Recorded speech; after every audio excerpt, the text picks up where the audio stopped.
So apparently this game is about 10 to 11 hours for a full playthrough, and we are maybe 7 or 8 hours into the game right now. I won't spoil anything, but I will look around in case you want to know about how far into the game we are right now. We have our bow, and we do not have the 4th weapon slot. And I believe that our character is level 2. And we have exactly this many boyos following us around. And you know what? They're probably the best part of the game. Because I don't know why they're so fully animated. Because every time you find one, they give you a smile and a wink, and all their textures load in.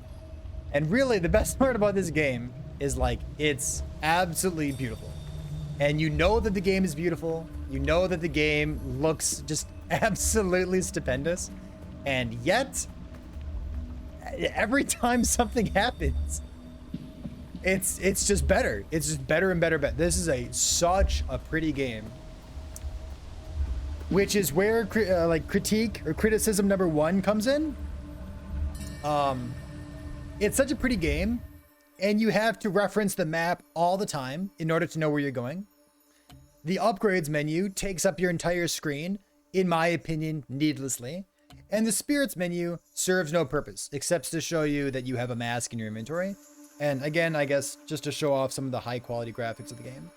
Why do I need to go into the map so often to reference where I am, to find out where I'm going, if the game is so beautiful?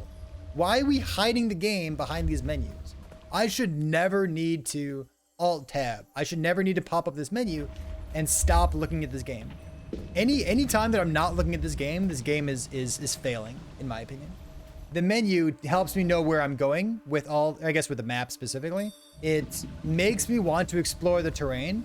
It makes me want to jump on things and try to find the highest tree that I can and then jump off it and see if I can survive. It makes me want to learn more about this world. Unfortunately, you can't. You can only walk on very, very prescribed routes. There are like logs on the ground that, like, if you jump up and try to jump on them, if the game dev decided that you're not allowed to jump on that log, you're not allowed to jump at that log. You are very, very seldomly rewarded, in my experience so far, from actually engaging with the terrain.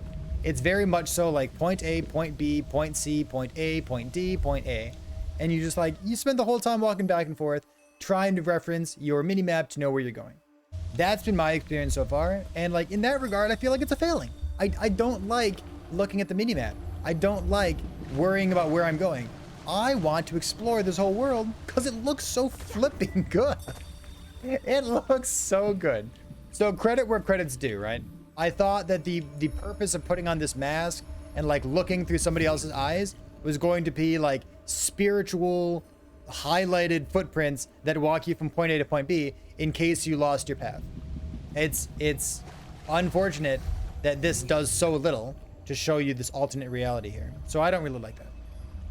In any case, let's move on to another thing that I want to talk about. If this game, so I didn't look up anything about this game before I started playing. If I had known that this game was Dark Souls combat, I would not have played this game. I really, really don't like Dark Souls combat. I don't like dying over and over and over. I don't like having my blood pressure go up just so that I can get past a boss. That's not an enjoyable gameplay experience for me. So there's 4 difficulties. There's like story mode, and then there's difficulty 1, 2, and 3 beyond that. I forget the names. We are not playing on story mode. We were playing in difficulty 1 because I figured that it looked the most like the default difficulty of the game. It sucks. It feels like Dark Souls. So I guess if you like that, it's going to be the kind of thing you're into. But for me, it's really not enjoyable at all. The parrying mechanic of like timing the beginning of your block at the right time to like, knock back your enemy feels awful. I hate it. But personally, you should know that I also hate that in every game. I feel like if parrying should be in the game, it should be extremely forgiving. It should be just like basically a gimme if that's something that the player chooses to engage with. The parrying does not feel essential. It feels like a thing that you can do. When it happens, it feels pretty visceral. It feels good when you do parry, but it feels like garbage when you don't. And like those 2 extremes, I don't like. There was a boss fight that we just got through recently And the moments when I did the right thing and I dodged at the right time, or I hit the right part of the enemies of the boss's, you know, body, it felt really good. And it was a cinematic moment. And like, I've got motion blur turned on. I've got all my settings turned up just because I wanted to see this game at the maximum graphic level. It looks awesome. And it feels so good when those things work, but they don't. They just, so often they don't work because you dodge at the wrong time. You hit the wrong thing. The beginning of your dodge is an iframe, but like halfway through, it's not an iframe. So you can't dodge at the right time. To me, it just raises my blood pressure and it makes me feel anxious. It makes me mad. I've sworn a lot today. This is not a family friendly stream today. I've done a lot of swearing and like, I don't even feel good. Like, I've had good moments during these boss fights, but when I beat them, it's a sigh of relief that finally I can find out what the hell I'm doing instead of, oh boy, that was so cool. So that's been my experience with the boss fights, or I guess with the fights in general, because basically it's just a series of walk around, do a boss fight, walk around, do some platforming, walk around, do one boss fight. And that's kind of the flow of the game. So if you're into that, good. If you're not into that and you're like me, then that's not really something that's so interesting to you. There is another thing that I'd like to point out, because we talked about the storytelling. It feels like while you're walking around the game, you are moving from point A to point B. You walk around, you fight a boss, you get a chunk of storyline. That's what it feels like. So with regard to the storytelling, I think it is very, very bad. I have a very low opinion of the storytelling in Kena. So here's what we know so far. You load into the game at the very beginning, and this is not a spoiler, this is the very first minute of the game. You load in, and you find out that you are a spirit guide. You help people cross on into the afterlife if their spirits are like tumultuous and their spirits, you know, are unresting. So you just like help them find rest, right? You find children. They look like small trolls. You say, I'm going to the sacred mountain shrine. Can you help me get there? And that's all we know about the story. We've been playing for like 8 hours now, and we know that I'm a spirit guide, I'm going to the sacred mountain shrine, and everything else has been a tangent. Like, my storyline has not progressed. I don't know who I am. I don't know why I'm going to the sacred mountain shrine. I have no emotional investment in my character. There's very little buy-in that makes me want to continue the game.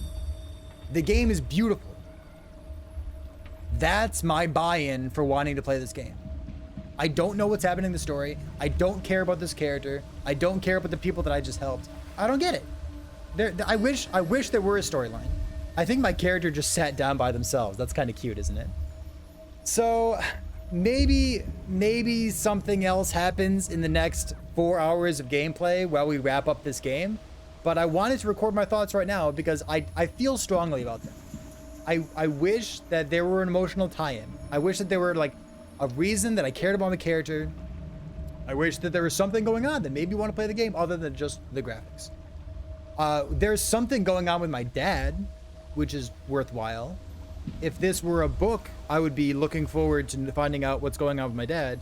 I'm worried that I'm worried that the storytelling in this game isn't going to tell me anything about my dad. There was this one line of text where they say like,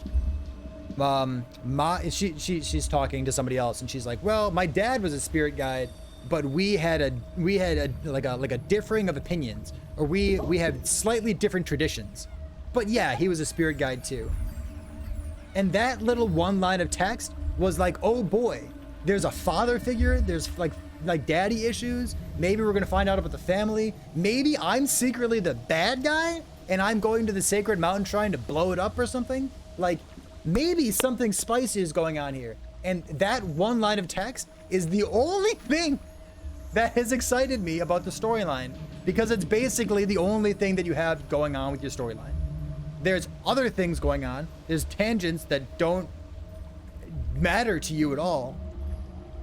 And I wish they did. I wish they did matter to you. Okay, so we talked about a couple of things. We talked about how beautiful this game is. And chat, I gotta tell you, this game is absolutely gorgeous. We've talked about pathfinding. We've talked about the menu system. We've talked about what the bosses feel like. We've talked about the moments that feel really good during the boss fights. And we've talked about the moments that don't feel good at all during the boss fights.